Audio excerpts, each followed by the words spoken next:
What's up, guys? Welcome back to the channel and some more Hail Caesar coverage here. So it's been a minute, but we're moving on here, and we're still kind of in the roughly 7th through 10th centuries AD period for some of these lists here. And today we're going to take a look at quite a powerhouse one, and that is the Arab Empire list that they have for us here, 8th through 10th centuries AD.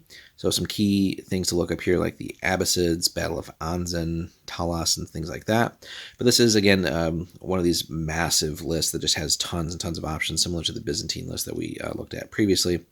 So it's got some interesting list building caveats in here, too. So cavalry has to be at least 25%, so you are always going to have cavalry in this force. And then of that, Jund cavalry has to be at least 25% of the cavalry. So we'll get into that in just a bit. Infantry also has to be at least 25%, so you're always going to have at least a somewhat mixed force. You can't necessarily go all in one direction. And this is another list now that is bringing in artillery for us in the form of up to 3 artillery pieces. Again, we have our divisions and skirmishers here. Skirmishers can be 50% of the infantry in the divisions, and then again, divisions have to have at least 4+ units, and the typical restrictions there. So if we turn to that and take a look, again, this is, as we said, quite the long list, so there's a lot to cover here. And again, we do get some different types of artillery as well. So, and then a couple of other interesting things to point out for us. So we'll start off with the Arab medium infantry with long spears. Again, pretty standard stuff here, although we get to create some hybrid units here, which, again, anytime we have these like sort of toolbox units where they can kind of do a little bit of everything, in this case, they're solid medium infantry, but they also then can gain the ability to shoot if we upgrade them. So for 2 extra points, we can add as a mixed unit of long spears and bows, which again just gives us 2 for long range, which is plenty good, especially in quantity. When the unit can fight decently and then still throw some bow shots, maybe ideally put some wounds on enemy formations before they make contact. That's always powerful too. And if we wanted to, we could actually reduce them to levy status for a 3-point discount. We then take a look at the Dailami medium infantry with mixed spears and bows. Only 1 unit of them. Same stats as above, but they actually get 26 for 26 points, so the same points as the base unit above. They actually gain tough fighters, so that's actually well worth taking, and it's just a 1 of max that we can have, so you might as well grab that. Then we get light infantry, and these are the Haji Fanatics, up to 1 unit. Fanatic and Wild Fighters, a powerful combination there, 24 points. And again, given that it's a 1 of unit, we could then upgrade them to have double-handed swords, which gives them that actual punch, actually clash of 6, as if they were a medium infantry unit for that. For 1 extra point, again, if you're going to take them, you might as well get that and get that extra clash, right? But a little bit weaker on the morale save than the medium infantry above, so definitely something to consider there. Then we can add Indian light infantry archers, so more long-range pew-pew here, regular size unit. Again, 4/4 on combat stats, but that lovely 3 on long range. So we really don't want them to get into hand-to-hand combat, especially with no morale save. We can also add Afghan light infantry with javelins here, not as a skirmisher package or anything, but it's a normal size unit, 1 of again, and plenty of firepower at short range, but they do give us a 6-up morale save. More and more light infantry. Sudanese Ghulam light infantry with a mix of javelins and bows, so that's a fun one though.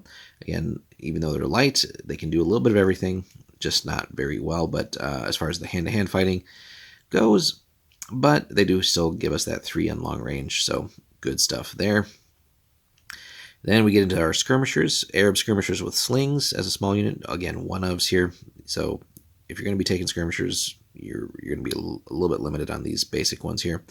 But there's the bow version and the sling version, 1-ofs, but again, more long-range firepower. So, when you really load up on this long-range firepower, these medium infantry and light infantry get better because ideally you've already put several damage on the opponents before they close with you.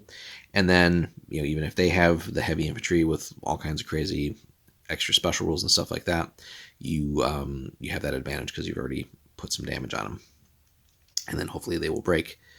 We also get skirmishers as a one-of here with naphtha pots, and again, basically napalm.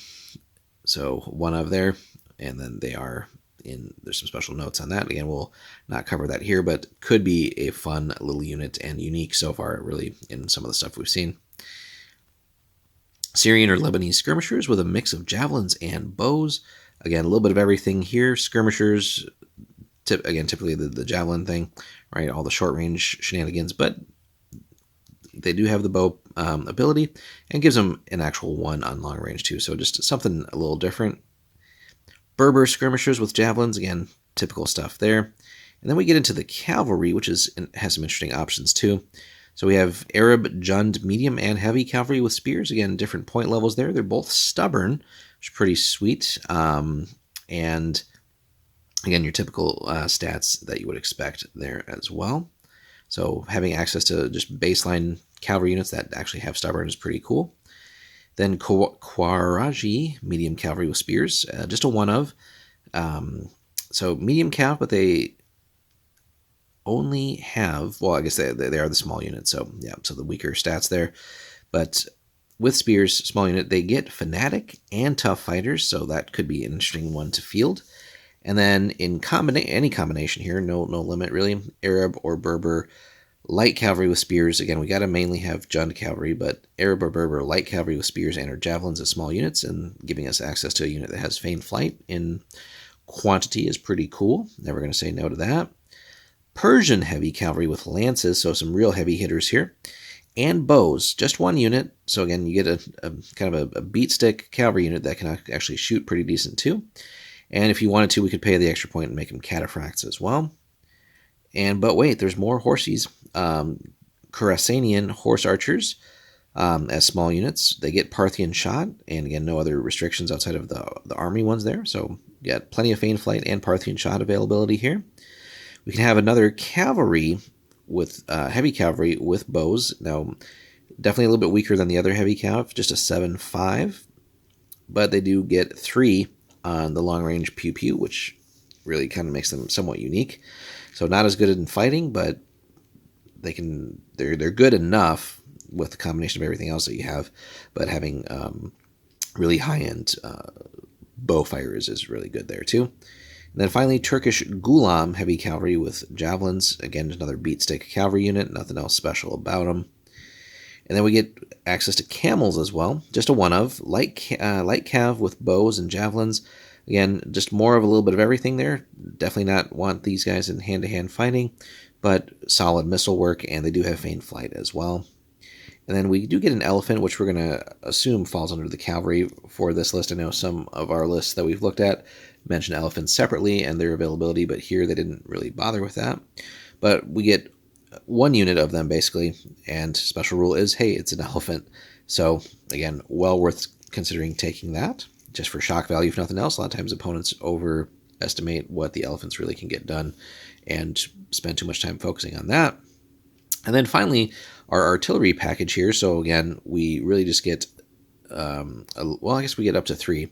So we can have medium artillery stone throwers, solid work there. Again, this is a list that can do a lot of everything, kind of like the Byzantine list. So we got lots of fighting ability, not as much on the high end or top end of like just, lots of dice with like heavy versions of units, but there's enough of that. But it's again just a unit that can or an army that will just really shoot the hell out of you and make up for any of those lighter troop types. So medium artillery stone throwers at 3 at long range fire there, and then a one of, if we wanted to, a heavy artillery stone thrower up to 1 unit, and again 3 as well. And everything's backed up by a solid leadership 8 for the commanders and generals. So again, another one of those lists. There's a lot of moving pieces, a lot of different ways you can customize and make this army work. It's definitely one that's going to be a little bit of a challenge just to make sure everything sort of harmonizes and works in concert. But again, as we've been saying, so many different shooting options. You should really be able to chew up the opponent as they come in, and really they shouldn't ideally ever hit you or make contact with any unit that hasn't already taken a wound or 2 or damage or 2 from all your various missile fire options. So and that really will help get your army over the top as far as dealing with some of those other armies out there that are just more heavily armed and armored and might just be more either resilient or hit harder. You should be able to soften them up so much with everything you have here, and then being able to get some of the good charges off with some of your cavalry and other things there, and then the medium infantry can definitely do enough work because again they can just constantly keep firing away and firing away.